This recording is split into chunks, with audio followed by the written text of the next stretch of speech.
আপনি এত টাকা ইনকাম করেন তারপরও টাকার মধ্যে বরকত পাচ্ছেন, কারণ কি জানেন? শুধুই মাত্র একটি কারণ।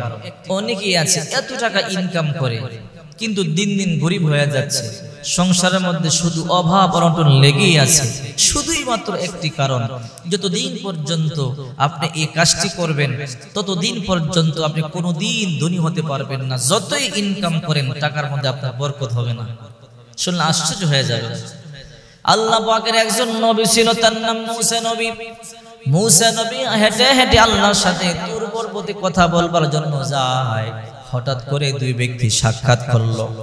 এক ব্যক্তি মুসা পয়গম্বরকে বলে, আল্লাহর নবী কই যান? বলে, তুর পাহাড়ে যাই, আল্লাহর সাথে কথা বলবার জন্য যাই। তখন ওই ব্যক্তি বলল, আল্লাহর নবী, আমিও তো গরিব, তাকায় দেখেন আমার ঘর নাই, বাড়ি নাই, আমার ছেলে সন্তান নাই, কেউ নাই, শুধু আমি একা ঝুপড়ি বানায়া লতা পাতা দিয়ে থাকি, আমার বড় কষ্ট হয় রে নবী। নবী আল্লাহকে জিজ্ঞাসা করবেন কি কাজ করলে আমার আল্লাহ আমাকে সম্পদ বাড়িয়ে দেবে, কি কাজ করলে আল্লাহ আমাকে একটু সচ্ছল বানাবে, আমার কষ্টটা আল্লাহ দূর করে দেবে। আমার কেউ নাই, আমি লতা পাতা দিয়ে ঝুপড়ি বানায় থাকি, ঘর বাড়ি পর্যন্ত নাই, একটু জিজ্ঞাসা করবেন কি এমন আমল আছে, কি কাজ করলে আল্লাহ একটু আমাকে একটু সচ্ছল বানায় দিবে, একটু ভালো চলতে পারবো, ভালো পড়তে পারবো, ভালো খেতে পারবো। মুসা আলাইহিস সালাম বললেন, ঠিক আছে যাও, আমি আল্লাহকে বলবো কি আমল করলে, কি কাজ করলে আল্লাহ তাআলা তোমার মধ্যে বারাকা ঢেলে দিবে, সচ্ছল বানিয়ে দিবে, ধনী বানায় দিবে। ঠিক আছে জিজ্ঞাসা করব। একটু সামনে যাওয়ার পরে আরেক ব্যক্তি বলল, আল্লাহর নবী গো, কই যান? তুর পাহাড়ে যাই, কথা বলবার জন্য যাই। বলে, আমার একটা রিকোয়েস্ট আছে। বলে, কি রিকোয়েস্ট? বলে, আমাকে আল্লাহ এত সম্পদ দিয়েছে, এত ধন দিয়েছে, এগুলো খরচ করে আমি শেষ করতে পারি না। খরচ করলে 1 ভাগ বেড়ে যায় 10 ভাগ। ও আল্লাহর নবী, আল্লাহকে জিজ্ঞাসা করবেন কি কাজ করলে আল্লাহ আমার সম্পদ কমায়া দিবে। কি এমন কাজ আছে যে কাজ করলে আল্লাহ আমার সম্পদ কমায় দিবে? আমার সম্পদের ভার আমি বহন করতে পারি না। আল্লাহকে বলবেন আল্লাহ যেন আমার সম্পদ কমায়া দেয়। মুসা আলাইহিস সালাম আল্লাহর সাথে কথা বললেন। আল্লাহর সাথে দেখা করবার পরে বললেন, আল্লাহ তোমার 2 বান্দা 2টা প্রশ্ন করেছে। এক ব্যক্তি প্রশ্ন করেছে, সে বড় কষ্টে আছে, ঘর নাই, বাড়ি নাই, লতা আর পাতার দিয়া ঝুপড়ি বানায় থাকে। ওগো আল্লাহ, তারা জানতে বড় শখ, ইচ্ছা, কি এমন আমল করলে তুমি তাকে নিয়ামত বাড়ায়া দিবা, তুমি তাকে ধনী বানায়া দিবা।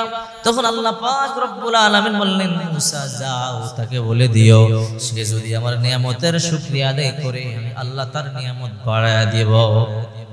2 নম্বর আল্লাহর এক ব্যক্তি জিজ্ঞাসা করেছে, তাকে এত সম্পদ দিয়েছো, ওই সম্পদ সে শেষ করতে পারে না।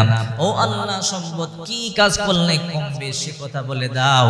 আল্লাহ বললেন, মুসা তাকে বলে দিও যেন যাকাত দেয়া বন্ধ করে দেয়, শুকর আদায় বন্ধ করে দেয়, তাহলে তার সম্পদ আমি কমায় দেব। যাকাত দিলে সম্পদ বাড়ে, শুকরিয়া আদায় করলে সম্পদ বাড়ে। 2টা জিনিস বন্ধ করে দিতে বলবা। যদি 2 জিনিস সে বন্ধ করতে পারে, তার নিয়ামত আর তার সম্পদ কমে যাবে। মুসা নবী ফিরে আসতেছিলেন, ওই যে প্রথম ব্যক্তি জিজ্ঞাসা করলো, আল্লাহর বান্দা ও আল্লাহর নবী জিজ্ঞাসা করেছেন? বলে, হ্যাঁ করেছি। আমার কষ্ট কিভাবে দূর হবে? আল্লাহ বলেছে নিয়ামত দিয়েছে, নিয়ামতের শুকরিয়া আদায় করতে। বলে, আমাকে আল্লাহ কি নিয়ামত দিয়েছে?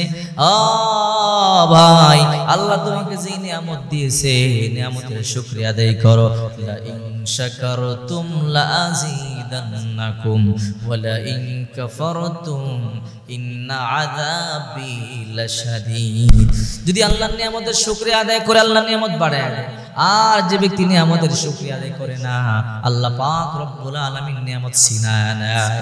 আল্লাহর বান্দা নিয়ামতের শুকরিয়া আদায় করবে। বলে, কি নিয়ামতের শুকরিয়া আদায় করব? আমার টাকা নাই, পয়সা নাই, ধন সম্পদ নাই, খালি ঝুপড়ি একটা বানাইয়া থাকি।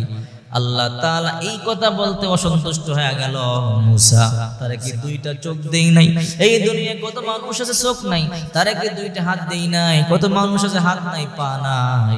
এত নিয়ামত দেওয়ার পরও বলে, কি নিয়ামত দিব? আল্লাহ তাআলা বাতাস দিলেন, এই ঘরটাও তার উড়াইয়া নিয়ে গেছে। নিয়ামতের শুকরিয়া আদায় করবি না, যা এটাও নিয়ে নে। আর ওই ব্যক্তিকে বলল, তুমি নিয়ামতের শুকরিয়া আদায় করা বন্ধ করে দাও, যাকাত বন্ধ করে দাও, তোমার রিজিক আল্লাহ কমায় দিবে। ওই ব্যক্তি বলেন, না রে মুসা, না, আমি নিয়ামতের শুকরিয়া আদায় বন্ধ করতে পারবো না, আর আমি যাকাত দেওয়াও বন্ধ করতে পারবো না। নিয়ামত বারুক আর কমুক, আমি আল্লাহর নাফরমানি করতে পারবো না। যে আল্লাহ এত সুন্দর করে মানুষ বানাইলো, আশরাফুল মাখলুকাত বানাইলো, ওই আল্লাহর নাশুকরি আমি কেমনে আদায় করি? এই জন্য বিশ্বনবী বলেন, যে ব্যক্তি যাকাত আদায় করবে, দান সদকা করবে, যে ব্যক্তি নিয়ামতের শুকরিয়া আদায় করবে, আল্লাহ তার নিয়ামত বাড়ায়া দিবে। আর যে ব্যক্তি লক্ষ টাকা ইনকাম করতে পারে, নিয়ামতের শুকরিয়া আদায় নাই, দান সদকা করে না, যাকাত দেয় না, ভালো করে মনে রাখবেন, ওই ব্যক্তির টাকার মধ্যে বরকত হবে না। দেখতে অনেক টাকার মালিক, কিন্তু তার ভিতরে শান্তি নাই। দেখতে অনেক টাকার মালিক হলে কি হবে?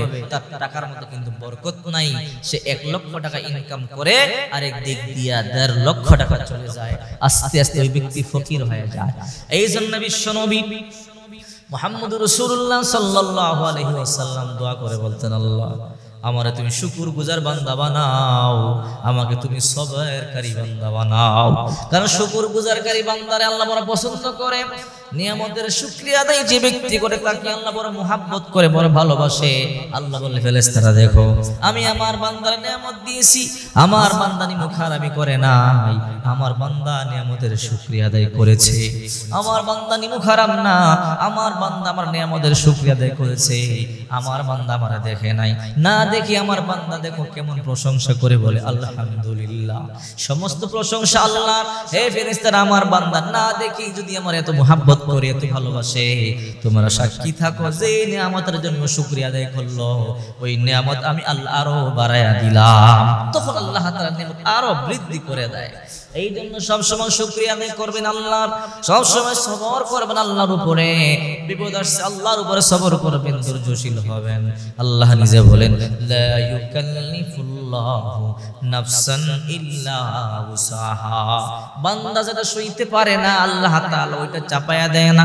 অনেক সময় একটু বিপদের মধ্যে পড়লে আমরা রাগ হয়ে যাই, অসন্তুষ্ট হয়ে যাই, না এই কাজগুলো কখনো করবেন না, আল্লাহ তাআলা বড় অসন্তুষ্ট হয়ে যায়। কখনোই এই কাজগুলো করবেন, আল্লাহর উপর ভরসা করবেন, তাহলে দেখবেন আল্লাহ দুনিয়াতেও কল্যাণ দান করবেন, পরকালেও মুক্তির ব্যবস্থা করে দিবেন।